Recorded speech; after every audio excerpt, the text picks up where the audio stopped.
আসসালামু আলাইকুম। আজকে আমি কথা বলবো এসইও ইন্ডাস্ট্রির one of the most underrated একটা টপিক প্যারাসাইট এসইও নিয়ে। এই ভিডিওতে আমি আপনাদেরকে একদম লাইভ প্র্যাকটিক্যালি দেখাবো প্যারাসাইট এসইও কি, প্যারাসাইট এসইও কিভাবে কাজ করে, আপনি কোন কোন সাইটের মাধ্যমে প্যারাসাইট এসইও করতে পারেন, অ্যান্ড ফাইনালি কিভাবে আমরা আমাদের ক্লায়েন্টের জন্য প্যারাসাইট এসইও করে থাকি সেটা একদম প্র্যাকটিক্যালি দেখাবো। চলেন আর দেরি কেন, শুরু করা যাক। সো চলেন শুরুতেই আমরা বোঝার চেষ্টা করি প্যারাসাইট এসইও জিনিসটা আসলে কি বা এটার ডেফিনেশনটা কি। আমরা যদি এই প্যারাসাইট এসইও এই শব্দটাকে দুই ভাগে ভাগ করি তাহলে আমাদের জন্য এই জিনিসটা বুঝতে আরও অনেক বেশি সহজ হয়ে যাবে। প্রথমেই আমাদের এই প্যারাসাইট এসইওর প্রথম শব্দটা হচ্ছে প্যারাসাইট এবং দ্বিতীয় শব্দটা হচ্ছে এসইও। আমরা সবাই জানি এসইওর মানে কি। প্যারাসাইট মানে আমরা হয়তো অনেকেই জানি না, প্যারাসাইট মানে হচ্ছে পরজীবী, অর্থাৎ এমন একটা জীব যেই জীবটা বাঁচতে হইলে অন্য কোনো জীবের উপরে বা অন্য কোনো জীবের দেহে গিয়ে বাঁচতে হয়। যেমনটা আমরা পরগাছা বলি, অর্থাৎ যেই গাছ অন্য গাছের উপর জন্মায়, অর্থাৎ অন্য কোনো মাটিতে জন্মায় না, ও কেবলমাত্র শুধুমাত্র গাছের উপরেই জন্ম নেয়, তাদেরকে আমরা পরগাছা বলি। তেমনিভাবে যেই জীব অন্য জীবের উপরে বা অন্য জীবের দেহে বসবাস করে, এছাড়া সে বসবাস করতে পারে না, এদেরকে আমরা পরজীবী বলি। মূলত এই যে একটা জীব অন্য একটা জীবের উপর ডিপেন্ডেন্ট হয়ে তার জীবন কার্য পরিচালনা করে, এই জিনিস থেকে ইন্সপায়ার্ড হয়েই এসইওর এই টেকনিক বা মেথডটাকে নামকরণ করা হয়েছে প্যারাসাইট এসইও। এখন প্রশ্ন হচ্ছে এসইওতে এই জিনিসটা কিভাবে কাজ করে। মূলত প্যারাসাইট এসইওর কনসেপ্টটা হচ্ছে, ধরেন আপনার একটা ওয়েবসাইট আছে, ধরেন আপনি একটা ড্রেন ক্লিনিং সার্ভিস দেন, আপনার একটা ড্রেন ক্লিনিং সার্ভিসের একটা ওয়েবসাইট আছে। এখন গুগলের কাছে আপনার ওয়েবসাইট সম্পর্কে এনাফ ডাটা নাই, গুগল আপনার ওয়েবসাইটকে এনাফ ট্রাস্ট করতে পারতেছে না, কারণ আপনার ওয়েবসাইটটা নতুন, আপনার ওয়েবসাইটের ডোমেন রেটিং হয়তো কম, আপনার ওয়েবসাইটের ট্রাস্ট অথরিটিটা অনেক বেশি কম, আপনার ওয়েবসাইটে এনাফ কন্টেন্ট নাই। সোজা বাংলা কথা, গুগলের কাছে আপনার ওয়েবসাইটের অ্যাকসেপ্টেন্স অনেক বেশি কম। কিন্তু এই মুহূর্তে আপনার ট্রাফিক জেনারেট করা দরকার, আপনার সেলস জেনারেট করা দরকার, তখন আপনি কি করবেন? তখন আমরা এই প্যারাসাইট এসইও টেকনিকটা ফলো করি। আমরা কি করি, আমরা গুগলের কাছে ট্রাস্টেড যে ওয়েবসাইটগুলো রয়েছে এই ওয়েবসাইটগুলোতে আমরা কন্টেন্ট পাবলিশ করার চেষ্টা করি, যেহেতু এই ওয়েবসাইটগুলোতে অলরেডি গুগলের একটা ট্রাস্ট সিগন্যাল রয়েছে। গুগল এই ওয়েবসাইটগুলোকে অনেক বেশি বিশ্বাস করে। যখন এই ওয়েবসাইটগুলোতে কন্টেন্ট পাবলিশ হয় তখন এই ওয়েবসাইটগুলো র্যাঙ্ক করে এবং এই ওয়েবসাইটের থ্রুতে ডিরেক্টলি ট্রাফিক কিন্তু তখন আমার ওয়েবসাইটে চলে আসে। অর্থাৎ নিজের ওয়েবসাইটে ট্রাফিক জেনারেট করার জন্য অন্য একটা ওয়েবসাইটে র্যাঙ্ক করে সেই ওয়েবসাইটের মাধ্যমে নিজের ওয়েবসাইটে ট্রাফিক জেনারেট করার প্রসেসটাই হচ্ছে প্যারাসাইট এসইও। চলেন আমি আপনাদেরকে একটু প্র্যাকটিক্যালি দেখাই, তাহলে এই কনসেপ্টটা আপনাদের কাছে আরও বেশি ক্লিয়ার হয়ে যাবে। সো ফর এক্সাম্পল, আপনি গুগলে গিয়ে সার্চ করলেন how to right SEO CV for LinkedIn. এখন এটা সার্চ করার পর আমি সার্চ রেজাল্টে 1 নাম্বার যে রেজাল্টটা দেখতে পাচ্ছি সেটা দেখতে পাচ্ছি লিঙ্কডইনের। এখন আমি যদি এটা ওপেন করি তাহলে আমি দেখতে পারবো লিঙ্কডইনের একটা পোস্ট গুগলে টপ পজিশনে র্যাঙ্ক করেছে। এইবার আমরা যদি সার্চ রেজাল্টের 2 নাম্বার রেজাল্টের দিকে তাকাই তাহলে আমরা দেখতে পারবো ইনহ্যান্স সিভির যে ব্লগ পোস্টটি রয়েছে সেটি র্যাঙ্ক করেছে। এখন আপনি মনে মনে প্রশ্ন করতে পারেন, ভাই ইনহ্যান্স সিভি তো একটা নিশ সাইট, একটা ব্লগিং সাইট, তাহলে লিঙ্কডইনের মতন একটা সোশ্যাল মিডিয়া বা জব রিক্রুটিং সাইট কিভাবে র্যাঙ্ক করলো? র্যাঙ্ক করার কথা ছিল তো একটা ব্লগ সাইট, একটা নিশ সাইট। সো এখন আমরা যদি ইনহ্যান্স সিভির ডোমেইন অথরিটির চেক করি মজের মাধ্যমে, তাহলে আমরা দেখতে পারবো ইনহ্যান্স সিভির ডোমেইন অথরিটি হচ্ছে 59 এবং অলমোস্ট প্রায় 40,000 কিওয়ার্ড কিন্তু অর্গ্যানিক্যালি গুগলে র্যাঙ্ক করতেছে। অর্থাৎ গুগলের কাছে কিন্তু এইটা বেশ ভালো একটা trusted source. But but but আপনি যদি লিঙ্কডইনটা দেখেন তাহলে আপনি বুঝতে পারবেন যে কেন লিঙ্কডইন ফার্স্ট পজিশনটা পেয়েছে। লিঙ্কডইনের ডোমেইন অথরিটি প্রায় 99, অর্থাৎ এই সিভি রাইটিংয়ের ক্ষেত্রে লিঙ্কডইনের এই পোস্টটাকে গুগল আরও বেশি ট্রাস্টেড, আরও বেশি অথেন্টিক মনে করেছে। দ্যাটস ওয়াই গুগল লিঙ্কডইনকে বেশি প্রায়োরিটি দিয়েছে। এখন আপনি খুব সিম্পলি চিন্তা করেন, এখন আপনি যদি এসইও সিভি নিয়ে একটা কন্টেন্ট পাবলিশ করেন, আপনার জন্য কিন্তু এই এনহ্যান্স সিভি যার প্রায় 22,000 ব্যাকলিংস রয়েছে, প্রায় 40,000 অর্গানিক কিওয়ার্ড র্যাঙ্ক করতেছে, তাকে টপকে র্যাঙ্ক করাটা একটু কিন্তু আপনার জন্য টাফ হয়ে যেত। এখন আপনি কি করলেন, আপনি সুন্দর করে লিঙ্কডইনে একটা পোস্ট করলেন, কারণ আপনি লিঙ্কডইনটাকে ব্যবহার করতেছেন আপনার প্ল্যাটফর্ম হিসেবে। আপনার ওই পোস্টটা র্যাঙ্ক করলো অ্যান্ড দেন আপনি লিঙ্কডইন থেকে আপনার ওয়েবসাইটে ট্রাফিক জেনারেট করলেন। This is called parasite SEO. এখন প্রশ্ন হচ্ছে, ভাই কিভাবে বুঝবো যে আমাকে কোন টপিকে লিখতে হবে বা কোন কিওয়ার্ডে লিখলে আমার লেখাটা র্যাঙ্ক করবে এবং আমি আমার ওয়েবসাইটে ট্রাফিক জেনারেট করতে পারবো? এই পুরো প্রসেসটাই কিন্তু আজকে আমরা লাইভ প্র্যাকটিক্যালি দেখবো। একদম কিওয়ার্ড রিসার্চ কীভাবে করবেন, কীভাবে আপনি কন্টেন্ট লিখবেন, একদম শুরু থেকে শেষ পর্যন্ত। তার আগে চলুন আমরা আরও কয়েকটা এক্সাম্পল দেখে নিই। সো ফর এক্সাম্পল, আপনি যদি গুগলে গিয়ে সার্চ করেন where to find best gift shop in অ্যাভেন্ডেলে এজে, তো এখানে গেলে আপনি দেখতে পারবেন ইয়েল্প র্যাঙ্ক করে আছে, ফেসবুক র্যাঙ্ক করে আছে, ইনস্টাগ্রাম র্যাঙ্ক করে আছে, এবং অনেক সময় কিন্তু আপনারা দেখবেন বিভিন্ন ইউটিউব ভিডিও র্যাঙ্ক করে। অর্থাৎ এই যে ইয়েল্পের কথা যদি আমরা ধরি, ইয়েল্প কিন্তু একটা লিস্টিং সাইট।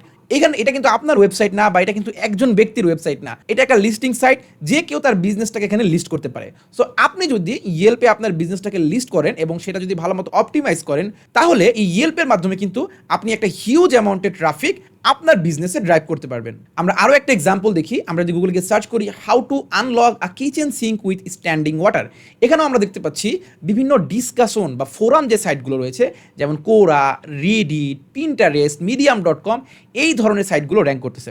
অর্থাৎ আপনি আজকে আপনার যে ক্লায়েন্ট, যে কিনা একজন ড্রেন ক্লিনিং সার্ভিস দেয়, তার একটা কম্পারেটিভলি নতুন ওয়েবসাইট, সেই ওয়েবসাইট যদি ট্রাফিক ড্রাইভ করতে চান, আপনাকে খুঁজে বের করতে হবে কোরা, পিন্টারেস্ট বা মিডিয়ামের এমন এমন সব পোস্ট যেখানে গিয়ে আপনি খুব অর্গানিক্যালি, ন্যাচারালি আপনি যদি কোনো আপনার লেখাটাকে পুশ করতে পারেন, তাহলে ওই লেখাটা র্যাঙ্ক করার মাধ্যমে কিন্তু আপনি খুব সহজেই আপনার ওয়েবসাইটে ট্রাফিক জেনারেট করতে পারবেন। সো এখানে আমরা দেখতে পাচ্ছি, সো ফর এক্সাম্পল আমি যদি এখানে কোরার এই পোস্টটাতে এখানে ক্লিক করি, সো কোরাতে কেউ একজন কোয়েশ্চেন করেছে how do I unlock a kitchen sync filled with water, এবং এই কোয়েশ্চেনের যে অ্যান্সার, সেই অ্যান্সারটা কিন্তু গুগলে র্যাঙ্ক করেছে। অর্থাৎ আপনি এখানে কি করতেছেন, আপনি খুব সূক্ষ্মভাবে আপনার অ্যান্সারের মাধ্যমে যদি আপনার ওয়েবসাইটটাকে প্রমোট করতে পারেন, এবং আপনার এই অ্যান্সারের মাধ্যমে কিন্তু আপনি আপনার ক্লায়েন্টের বিজনেসে ট্রাফিক জেনারেট করতে পারবেন। এই যে আপনি আপনার ক্লায়েন্টের ওয়েবসাইটে ট্রাফিক জেনারেট করলেন গুগলের র্যাঙ্ক করার মাধ্যমে অন্য একটা ওয়েবসাইটকে ব্যবহার করে, এটাই হচ্ছে প্যারাসাইট এসইও। ওয়েল, প্র্যাকটিক্যাল ইমপ্লিমেন্টেশনে যাওয়ার আগে যা ছোট্ট করে বলে রাখি, আমি আমার ক্লায়েন্টের জন্য যেই ওয়েবসাইটগুলো ব্যবহার করি প্যারাসাইট ওয়েবসাইট হিসেবে, তার একটা এক্সক্লুসিভ লিস্ট কিন্তু আমি তৈরি করেছি। আপনি যদি লিস্টটি পেতে চান, তাহলে এই ভিডিও নিচে কমেন্ট করতে হবে প্যারাসাইট এসইও, আমার অ্যাডমিন আপনার ইনবক্সে লিস্টটি পাঠিয়ে দিবে। যদি আপনি ইউটিউব থেকে এই ভিডিওটা দেখে থাকেন, তাহলে ডিসক্রিপশন বক্সে আমার ফেসবুক পেজের লিঙ্ক দেওয়া থাকবে, ইউটিউবে কমেন্ট করবেন প্যারাসাইট এসইও, অ্যান্ড দেন সেটার স্ক্রিনশটটা আমার ফেসবুক পেজে দিলেই আপনাকে আমার অ্যাডমিন এই লিস্টটি দিয়ে দিবে। আমি আমার ক্লায়েন্টদের জন্য যে ওয়েবসাইটগুলোতে প্যারাসাইট এসইও করে থাকি, তার মধ্যে অন্যতম একটা হচ্ছে কোরা.com। আমার কাছে পার্সোনালি অন্যান্য সাইটগুলোর চাইতে কোরা বা রেডিট, এই দুইটা সাইটকে আরও বেশি ইফেক্টিভ মনে হয়। কেন? কারণটা খুবই সিম্পল। আপনি যদি medium.com-এ যান বা অন্যান্য ওয়েবসাইটগুলোতে যান, সেখানে কিন্তু আপনাকে একটা ফুল লেন্থ কন্টেন্ট পাবলিশ করতে হয় with proper SEO optimization, images and all other stuffs. On the other hand, আপনার কিন্তু কোরা বা রেডিটে এরকম একটা ফুল লেন্থ কন্টেন্ট লিখতে হয় না, আপনাকে জাস্ট ডিসকাশনে অংশ নিলেই হয়। অর্থাৎ একটা রিলেভেন্ট কোয়েশ্চেনের একটা পারফেক্ট অ্যান্সারের মাধ্যমেই কিন্তু আপনি খুব সহজেই আপনার ওই অ্যান্সারটাকে গুগলের টপ র্যাঙ্কে নিয়ে আসতে পারবেন। এখন প্রশ্ন হচ্ছে, আপনি কোন ধরনের কোয়েশ্চেন বা কোন ধরনের ডিসকাশনে পার্টিসিপেশন করবেন? আপনি কি র্যান্ডম জাস্ট বিভিন্ন কোয়েশ্চেনের অ্যান্সার দেওয়া শুরু করবেন? না। সো আপনি কোন ধরনের কোয়েশ্চেনগুলো অ্যান্সার করবেন, এটাই আজকে আমরা প্র্যাকটিক্যালি দেখব। সো এই জন্য আমরা চলে এসেছি semrush.com-এ। semrush-এ আমরা এখান থেকে অর্গানিক র্যাঙ্কিংয়ে গিয়ে আমাদের ওয়েবসাইটের যে ডোমেনটা রয়েছে, সেই ডোমেনটা দিয়ে দিব। সো এক্ষেত্রে যেহেতু আমরা কোরা.com-টা ব্যবহার করতেছি, সো আমরা কোরা.com দিয়ে দিলাম, এবং আমাদের যে টার্গেটেড লোকেশন, অর্থাৎ আমাদের ক্লায়েন্টের যে টার্গেটেড লোকেশন, সেটার জন্য আমরা এখানে টার্গেট লোকেশনটা সেট করে দিব। সো ফর এক্সাম্পল, আমাদের ক্লায়েন্টের target location United states, so আমরা এখানে ইউনাইটেড স্টেটস দিয়ে দিলাম, অ্যান্ড দেন আমি এখানে সার্চে ক্লিক করব। সার্চে ক্লিক করার পর আমার সামনে সুন্দর করে semrush-এর সকল ডাটা চলে আসবে। সো এইখানে আমি কয়েকটা জিনিস ফিল্টার করে ফেলবো। প্রথমত আমি এখানে পজিশনে ক্লিক করব। পজিশনে ক্লিক করার পর আমার এই পজিশন ফিল্টারে আমি এখানে দিয়ে দিব টপ 10, অর্থাৎ কোরা.com যে টপ 10 কিওয়ার্ডগুলোর জন্য র্যাঙ্ক করেছে, সেগুলো শুধুমাত্র আমার সামনে আসবে। সো আপনি দেখতে পাচ্ছেন কোরা.com যে টপ 10 পজিশনে যে কিওয়ার্ডগুলোর জন্য র্যাঙ্ক করেছে, সেগুলো কিন্তু আমার সামনে আসছে। সো এখন আমি ফিল্টার করব। সো ফর এক্সাম্পল, আমার ক্লায়েন্ট হচ্ছে রুফিং সার্ভিস দেয়, সো আমি এখানে রুফিং এই কিওয়ার্ডটা লিখবো, লিখে ইন্টার দিব। সো আমি দেখতে পাচ্ছি 9 মিলিয়ন, মানে প্রায় 90 লাখ থেকে মাত্র 977 এইটা কিওয়ার্ড চলে আসে। সো রুফিং রিলেটেড, এই যে দেখেন water proofing basement wall from outside, এই কিওয়ার্ডটার জন্য কোরা 3 নাম্বার পজিশনে র্যাঙ্ক করে আছে, এবং এইটা হচ্ছে সেই কোয়েশ্চেন।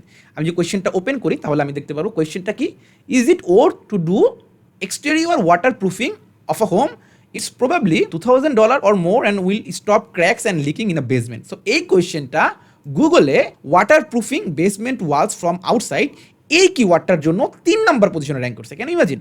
অ্যান্ড দেন এগেন আমি যদি আরেকটা কি এরকম দেখি, যে for example water roofing for roof UA best brand UA waterproofing, আচ্ছা ইউএ তো দরকার নেই আমার, এটা একটা আছে না, এটা 17। আমি তো পজিশন দেখি, আমি আরও একটু দেখি, এই যে সাউন্ড প্রুফিং ডোর, সো এটার জন্য আমার আবার 4 নম্বরে, আমার সাউন্ড তো দরকার নাই। How many square feet roofing shingles, এটার জন্য আবার 5 নম্বরে র্যাঙ্ক করছে। সো আমি যদি এই কোয়েশ্চেনটা একটু দেখি, দেখেন how many roof shingles are in a square. So এই সব কিছুই কিন্তু আমার যে ক্লায়েন্ট রুফিং বিজনেস করে তার সাথে রিলেটেড। সো আমি এখন কি করব, আমি খুব সুন্দর করে এই কোয়েশ্চেনটার একটা অ্যান্সার দিব এবং আমি চেষ্টা করব এটা যেন একটা এক্সপার্ট ভিউ থেকে, একটা এক্সপার্ট অপিনিয়ন থেকে এই অ্যান্সারটা হয়। যদিও এখানে এক্সপার্ট অপিনিয়ন অ্যান্সার দেওয়ার কোনো সুযোগ নাই, বাট এইখানে কিন্তু একটা এক্সপার্ট অপিনিয়ন দেওয়ার সুযোগ আছে যে এইটা কি ওর্থ হবে কিনা, যে আপনার যে এক্সটেরিয়রটা আছে এটা ওয়াটার প্রুফিং করানো আপনার বাসার জন্য। সো এইখানে আপনি কোনো ধরনের কোনো সেলসি বা কোনো মার্কেটিং টাইপ কোনো অ্যান্সার দিবেন না, আপনি একদম একটা এক্সপার্ট অপিনিয়ন দিবেন, দিয়ে আপনি সুন্দর করে বলবেন যে ভাই তুমি যদি এরকম ওয়াটার প্রুফিং করাইতে যাও একটা ভালো কোম্পানি দিয়ে, you can try this company. তখন আপনি আপনার ক্লায়েন্টের যে বিজনেসটা রয়েছে বা ওয়েবসাইটটা রয়েছে সেইটাকে আপনি সুন্দর করে ইন্টারনাল লিঙ্ক করে দিবেন। সো চলেন আপনাদেরকে আমি প্র্যাকটিক্যালি দেখাই কিভাবে আপনি এই জিনিসটা করবেন। সো ফর এক্সাম্পল ধরেন আমি এই কোয়েশ্চেনের অ্যান্সারে আমার ক্লায়েন্টের বিজনেসটাকে প্রমোট করব। সো আমি এখানে অ্যান্সারে ক্লিক করব। সো আমি এখানে কি করব, আমি খুব সুন্দর করে একটা এক্সপার্ট অপিনিয়ন দেওয়ার চেষ্টা করব। সো আমি জাস্ট আপনাদেরকে একটা এক্সাম্পল দেওয়ার জন্য ধরেন আমি জেমিনি এআই দিয়ে হচ্ছে একটা অ্যান্সার লিখে নিছি এখানে। ওকে, সো আমি এটা একটু সুন্দর করে একটু গুছিয়ে দিই জিনিসটাকে। সো আমি এটাকে সুন্দর করে এটাকে এখানে একটু কেটে দিলাম। আচ্ছা, ওকে ফাইন। সো আমি জেমিনি দিয়ে আমি একটা অ্যান্সার লিখলাম। ওকে, সো আমি ট্রাই করব কিছু ইমেজেস অ্যাড করার জন্য যাতে করে এইটা আরও বেশি রিয়ালিস্টিক লাগে। অ্যান্ড সেকেন্ডলি আমি আরেকটা ব্যাপারে খেয়াল রাখবো, সেটা হচ্ছে আমার এই যে এখানে আমার নামের পাশে যে এক্সপার্টাইজটা দেখাবে আমি এটাকে চেঞ্জ করে এমন একটা কিছু দেওয়ার চেষ্টা করব যাতে করে যে এই কোয়েশ্চেনের অ্যান্সারটা দেখবে সে যেন বুঝতে পারে ওকে ফাইন, যেহেতু এই লোকটা রুফিং নিয়ে অনেক কিছু জানে, রুফিং নিয়ে তার অনেক এক্সপিরিয়েন্স আছে, তাহলে আমরা এই লোকের অ্যান্সারটা নিতে পারি। সো আমি এখানে সাজেস্ট করব আপনারা এখানে আপনার ক্লায়েন্টের যে কোরা অ্যাকাউন্ট, সেই কোরা অ্যাকাউন্টটা ব্যবহার করবেন, কারণ আপনার ওই ক্লায়েন্টের কোরা অ্যাকাউন্টে কিন্তু একটা অথরিটি আছে, কারণ সে অনেক দিন ধরে রুফিং করতেছে। সো তার কথাটা কিন্তু মানুষ তখন বিশ্বাস করবে। যেমন ধরেন আমার একটা ক্লায়েন্ট ছিল যে কিনা একজন ফিটনেস ট্রেনার ছিল। সো আমি তার জন্য যখন প্যারাসাইট এসিও করতাম আমি এই ক্রেডেনশিয়ালটা ইউজ করতাম। আমার নামের নিচে সুন্দর করে লেখা আসতো Tahidur Rahman former fitness trainer. So আমি কিন্তু জাস্ট এখানে আপনাদেরকে দেখানোর জন্য জেমিনি এআই ব্যবহার করে একটা অ্যান্সার ইউজ করছি। আপনারা কিন্তু এভাবে করবেন না, আপনারা সুন্দর করে একটা এক্সপার্ট অপিনিয়ন দেওয়ার চেষ্টা করবেন। এরপরে আপনার কাজ কি, সো আপনি সুন্দর করে খুবই অর্গানিকভাবে আপনার ক্লায়েন্টের ওয়েবসাইটটাকে ইন্টারনাল লিঙ্ক করে দেবেন। কীভাবে ইন্টারনাল লিঙ্ক করবেন, এই যেখানে যাবেন, এখানে ক্লিক করলেই আপনি এখানে লিঙ্ক অ্যাড করার অপশন পাবেন। সো আপনি যেই অ্যাঙ্কর টেক্সটের উপরে আপনি ইন্টারনাল লিঙ্ক করতে চাচ্ছেন, so for example interior French drain, আমরা এই লেখাটার উপরে ইন্টারনাল লিঙ্কিং করতে চাই। আমি জাস্ট এখানে গিয়ে আমার ক্লায়েন্টের যে ওয়েবসাইট সেটা লিঙ্ক আমি দিয়ে দিব, দিয়ে আমি সুন্দর করে অ্যাড করে দিব। সো অ্যাড করলে দেখতে পাবো আমার কিন্তু এখানে ইন্টারনাল লিঙ্কিংটা হয়ে গিয়েছে। সো এখন আমি এটাকে পোস্ট করে দিব। পোস্ট করলে কি হবে, যখন এই কোয়েশ্চেনটা গুগলে র্যাঙ্ক করবে ফর দিস পার্টিকুলার কিওয়ার্ড, মানুষজন এখানে আসবে, আমার অ্যান্সারটা দেখবে, ভিজিট করবে, এবং তার যদি মনে হয় সে এই লিঙ্কে ক্লিক করে কিন্তু আমার ওয়েবসাইটে চলে যাবে। সো আমি একটু প্র্যাকটিক্যালি দেখাই জিনিসটা কীভাবে ঘটে। সো ধরেন এই যে একজন কোয়েশ্চেন করছে এবং উনি একজন অ্যান্সার দিচ্ছে, কত সুন্দর করে অ্যান্সার দিচ্ছে, দেখেন 182টা ভিউ হয়েছে।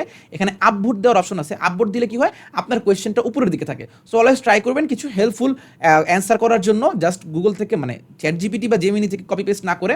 সো এখানে আমরা দেখতে পাচ্ছি আরও একটা কোয়েশ্চেন, দেখেন এটা প্রায় 3000 ভিউ পাইছে। সো এখান থেকে ধরেন আপনি ফর এক্সাম্পল ধরেন 1% ট্রাফিকে যদি আপনি পান, তাও কিন্তু আপনার 30টা ট্রাফিক। সো এভাবে যদি আপনি মান্থলি 100টা কোয়েশ্চেনের অ্যান্সার দেন, তো 100টা যদি আপনি 30 দিয়ে গুণ করেন, 3000 ট্রাফিক কিন্তু আপনি শুধুমাত্র কোরা থেকে পেতে যাচ্ছেন একদম ফ্রিতে, এবং আপনার কিন্তু আপনার ক্লায়েন্টের ওয়েবসাইট থেকে কিন্তু গুগলে র্যাঙ্ক করা লাগতেছে না। আচ্ছা, আমরা আরও কিছু কোয়েশ্চেন দেখি। সো দেখেন 2000 ভিউ। সো আরও কিছু কোয়েশ্চেন দেখি, দেখেন 3500 ভিউ। সো আরও কিছু কোয়েশ্চেন আমরা দেখি, এটা আমরা দেখতে পাচ্ছি 192টা ভিউ। সো আপনাকে সুন্দর করে কি করতে হবে, আপনার অ্যান্সারটা গুছিয়ে লিখতে হবে এবং মেক শিওর করতে হবে যে আপনার নামের পাশে যেন এই যে সুন্দর একটা আইডেন্টি আসে। দেখেন হোয়াটসঅ্যাপ প্লাম্বিং, সো ওর কথাগুলো কিন্তু মানুষ ভ্যালু দিবে, ঠিক আছে। সো দেখেন ওটা 22000 ভিউ হয়েছে, দেখছেন ওটা কিন্তু 22000 ভিউ হয়েছে। সো এইভাবে আপনি কিন্তু খুব অর্গানাইজড ওয়েতে আপনার ক্লায়েন্টের প্রোফাইল ব্যবহার করে আপনারা কিন্তু এইভাবে কোরাতে আপনার ক্লায়েন্টের জন্য প্যারাসাইট এসইও করতে পারেন। আপনি যদি এসইও রিলেটেড এরকম আরও অনেক হেল্পফুল কন্টেন্ট পেতে চান, তাহলে আমার চ্যানেলটা সাবস্ক্রাইব করবেন। আশা করি পরবর্তীতে যখন আপনারা একটা ব্র্যান্ড নিউ ক্লায়েন্টের জন্য কাজ করবেন, মানে একটা ব্র্যান্ড নিউ বিজনেসের জন্য, আপনারা কিন্তু এই এসইও স্ট্র্যাটেজিটা ইমপ্লিমেন্ট করতে পারেন। সবাই ভালো থাকবেন, সুস্থ থাকবেন, আল্লাহ হাফেজ।